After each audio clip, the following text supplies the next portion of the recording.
Hey guys, Gambling CS here with another knife review. This is of the homemade friction folder that I just put together. So obviously it's my second handmade knife, or actually, well, third technically, second on camera. This one was just kind of put together some scraps. This is one of the tines on the end of the deer antler that I still have. Let me pull that back really quick. It was originally part of like a 3-tine set, I believe, 3-point set, so it was pretty small. Not too old of a deer, but I've lopped it up, as you can obviously tell. I have the handle, but it's buried in one of my supply boxes, so I don't want to grab that. So basically what I did is I actually came off of this part right here, this horn. It was angled, I believe, like so. If you can see that, kind of matches up a little bit. Anywho, so I just lopped it off right there, sanded it down, and then took a saw and carved a channel all the way down through the spine. You can see that open space right in there. You can see the lights of my computer. Yep. I don't have a milling machine that can mill through it. I'm doing this all by hand, so that's the way I had to do it. If you're wondering, I actually drew two main influences from this to create this knife. One is my Opinel, which I just did a review on, which will be posted right before this one, and the other one is what's called the Svord Peasant Folder. If you look that up on Google, it's a pretty interesting knife. Kylie at Knives and Stuff, he's I believe, New Zealand knife maker, somewhere down under. Anyway, he made a friction folder that was pretty interesting. The idea is that, unlike slip joints, which have a back spring holding it in, you have the blade, a pivot, and a tang stop. Mine's built in from the way I sawed it, so it'll lock in right there and won't push back any farther.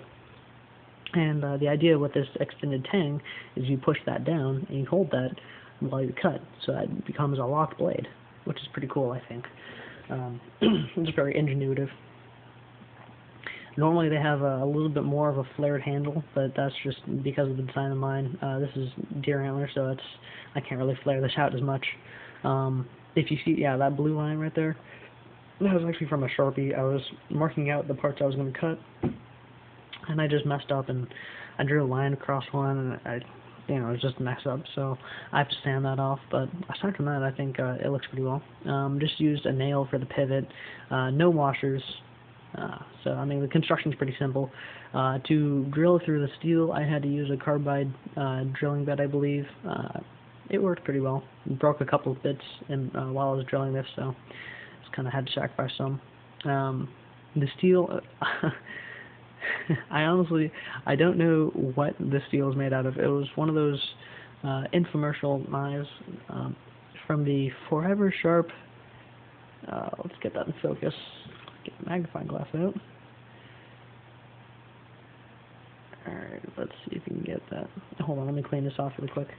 Get the opener out of the way. But it's from the Forever Sharp surgical stainless steel something or other. It doesn't. I've been trying to look up. You can kind of see it. Forever Sharp TM surgical stainless steel. I was trying to do some research on it, and they are rather not, what's the word? Secretive about the steel they use.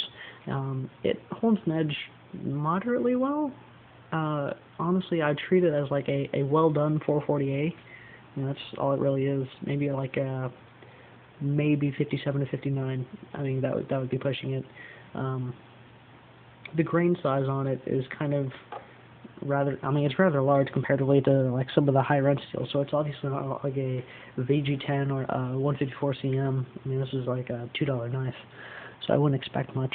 But the grain size on it is, I can't really see it in my camera, bad camera. It's alright. It would be like low to medium range steel, is what I would grade that. It was a fixed blade, by the way. It was a paring knife. So I had to drill this hole, and this is from the pivot. Anywho, I just thought it was pretty interesting. One hand opening is actually pretty easy. It just takes a little practice. Just gotta pop it open. Turn it around. I have been debating whether or not I want to put a pocket clip on this. It doesn't sink in my pocket and turn sideways, which is something that really it bugs me so much for my small knives. That's what I normally do. Like my Opinel, it doesn't have a pocket clip, so it just sits in my pocket, which is fine normally, but the way my jeans are situated against my leg, it normally pushes the knives sideways in the pocket, and that really bugs me.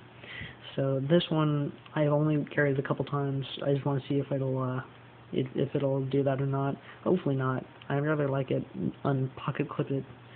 I don't know. We'll see. Anywho, I just wanted to show you guys this. I thought it was pretty cool since I made it.